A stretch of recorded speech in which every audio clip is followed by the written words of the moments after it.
আসসালামু আলাইকুম রহমতুল্লাহ। বর্তমান পশ্চিমবঙ্গের পরিস্থিতিতে কুরবানি নিয়ে নানা ধরনের আলোচনা, বিতর্ক ও উদ্বেগ তৈরি হয়েছে। মুসলিম সমাজের অনেক মানুষের মনে প্রশ্ন, এবার কি কুরবানি দিতে পারবো? অন্যদিকে কিছু মানুষ এটাকে রাজনৈতিক বা সাম্প্রদায়িক দৃষ্টিভঙ্গি থেকে দেখছেন।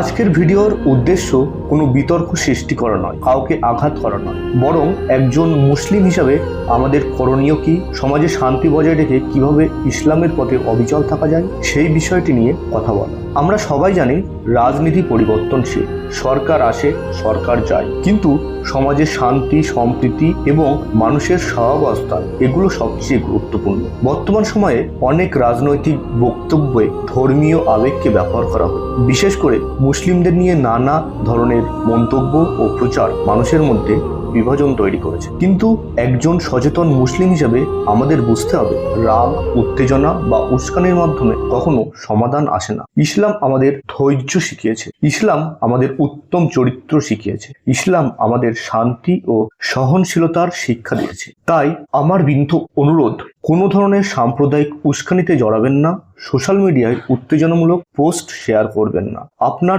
এলাকার পরিস্থিতি, মসজিদ কমিটি ও আলেমদের পরামর্শ অনুযায়ী সিদ্ধান্ত নিন।